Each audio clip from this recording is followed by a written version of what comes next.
Nesse vídeo você vai ver como resolver um problema que tem se arrastado ao longo dos tutoriais, que é fazer o seu personagem olhar para o lado correto. Se você anda para a esquerda, ele olha para a esquerda, ou se você anda para a direita, ele olha para a direita, beleza? Então, e se você não conhece o canal ainda, este é o canal Desenvolvendo Games, onde eu ensino tutoriais, explico conceitos do básico ao avançado sobre criação de games. Então, segue o canal e curta os vídeos, caso você de fato gostar, certo? Vamos lá. E este vídeo é o pedido de um inscrito, William Cesar Bill. Faz o olho do cubo ficar igual ao lado da face do último movimento realizado. Se você não teve a oportunidade de ver ainda o que estamos construindo, aqui é uma série de vídeos sobre mecânicas utilizadas em jogos plataforma 2D. Então nós já somos capazes de movimentar, pular, fazer um pulo duplo, fazer um dash. O dash foi a última mecânica que fizemos. E agora nós precisamos então fazer o flip. Permitir com que o personagem aponte de forma coerente para um dos lados, para o lado que estamos movimentando. E antes de implementar uma mecânica, é extremamente importante nós entendermos a anatomia dessa mecânica. Quando nós queremos que um player faça um flip, o que queremos é que ele aponte para um lado e aponte para o outro, certo? Você poderia, por exemplo, ter duas sprites, uma que aponta para a direita, outra para a esquerda, ou qualquer direção que você queira. E com isso, trocar essas sprites na medida com que você movimenta o seu jogador.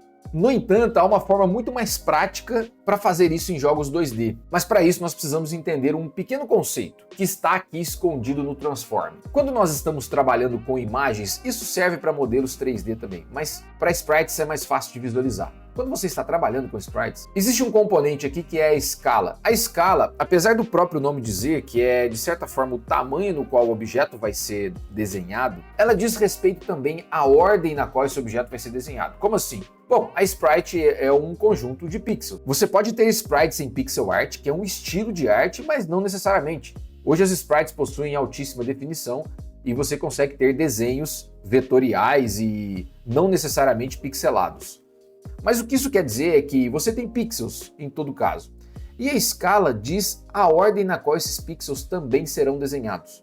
Quando você usa uma escala convencional, que é a escala em 1, que é você respeitar as proporções do objeto, você está dizendo para esse objeto ser desenhado da esquerda para a direita, conforme a origem. A origem deste objeto, na verdade, é uma sprite, que é um quadrado branco, e eu consegui aplicar uma cor a ele, rosa, e adicionei um outro retângulo aqui que quer dizer que é o olho do objeto, que é como se ele estivesse apontando para a direita nesse caso. E aí quando você usa a escala em 1, ele vai exatamente respeitar essa ordem, olhando para a sua hierarquia, qual é a composição do seu objeto, como funciona a sua sprite e tudo mais. Então, é assim que funciona. Se eu estou dizendo então que a escala em 1 ela respeita a ordem, essa ordem pode ser alterada, claro. Se você quer desenhar proporcionalmente 2 vezes em x ou 3 vezes em x, você altera essa escala. Beleza, imagino que aqui você já saberia. Em Y também é o mesmo conceito. Mas e se nós invertermos essa ordem, utilizando -1? E aí você tem o flip, que é você inverte a ordem de desenho da estrutura desse objeto. Então, para fazer o flip é muito simples. Você simplesmente precisa inverter a escala. Nós precisamos ir aonde nós realizamos o input, que no caso aqui está na linha 65. Opa, tá, a indentação aqui está errada, vamos corrigir. No momento em que ele aponta para um lado, ou seja, se o meu input move .x for maior do que 0, e aqui você precisa entender como funciona o input move. Ele lê um vector 2, dentro desse vector 2 existem floats, e esses floats variam de -1 a 1. -1 para a esquerda ou para baixo, e 1 para a direita ou para cima. E aqui nós pegamos a componente x, porque estamos tratando o objeto na horizontal. Então nós verificamos se o input move x é maior do que 0, é para a direita. Nós pegamos o transform local scale, atribuímos um new vector 3, que é o tipo do local scale, só verificar aqui. Então ele vai ser 1, 1, 1 e beleza, que é o tamanho normal. Por que você precisa fazer isso? Já que ele começa em 1. Porque em algum momento você vai virar para o lado oposto. Quando você vira para o lado oposto, você precisa voltar para a direita. E logo abaixo você usa outro if, input move.x menor do que 0, e a lógica inversa. Então você pega o transform local scale e apenas inverte a posição x, certo? Bom, vou testar, mas já de cara eu digo para você que há um problema aqui e eu peço que você reflita para entender qual é esse problema. Mas vamos lá, deixa eu testar e mostrar para você como está funcionando. Ou seja, ele iniciou em -1, né? Então agora se eu apertar para a direita, ele vira para a direita, para a esquerda ele vira para a esquerda e assim por diante. Então agora nosso personagem está movimentando e apontando para a direção que queríamos. Perfeito. Então nosso flip está funcionando. Qual é o problema que existe aqui?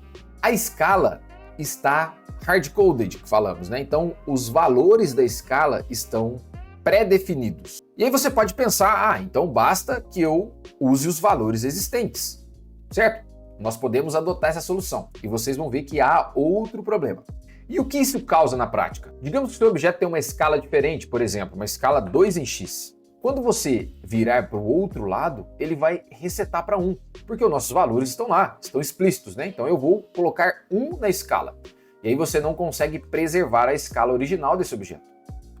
Qualquer direção que você movimentar, ele coloca em 1. Então esse é um problema. Então a solução seria, você pode pensar, vamos colocar então o transform e respeitar os valores originais.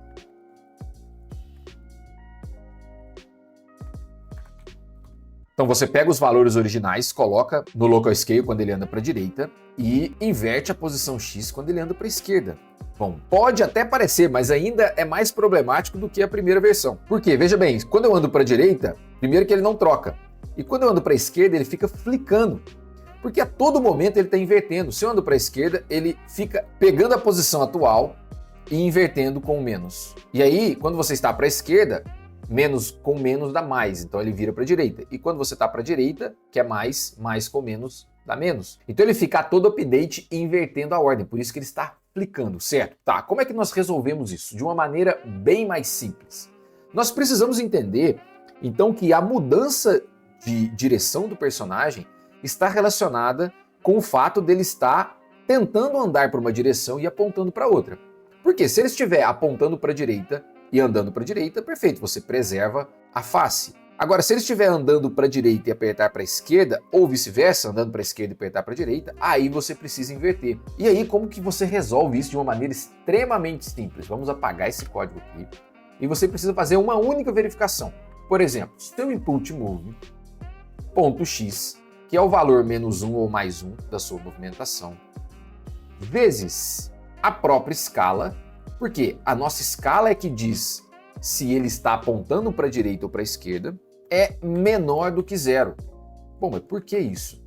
Porque quando você tem valores invertidos ou sentidos invertidos, você tem um resultado negativo.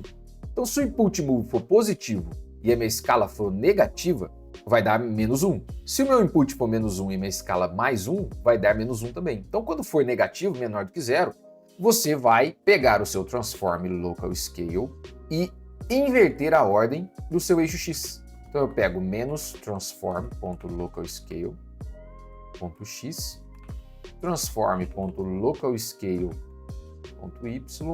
transform.localscale.z.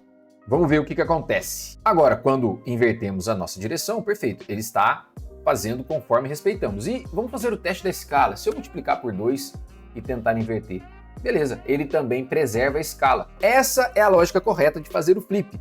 Apesar de ser muito simples, ela esconde conceitos que são bem capciosos, eu diria, né? Então, se você gostou, espero que você curta esse vídeo. Não esqueça de deixar a curtida, compartilhe com seus amigos ou quem gosta de game dev e siga o canal para acompanhar todas as novidades que eu tenho postado ao longo dos dias, beleza? Se você quiser ver como eu fiz a mecânica do Dash, muito legal, olha só, assiste esse vídeo aqui, ou se você quiser entender um pouco mais da Unity, tem esse aqui.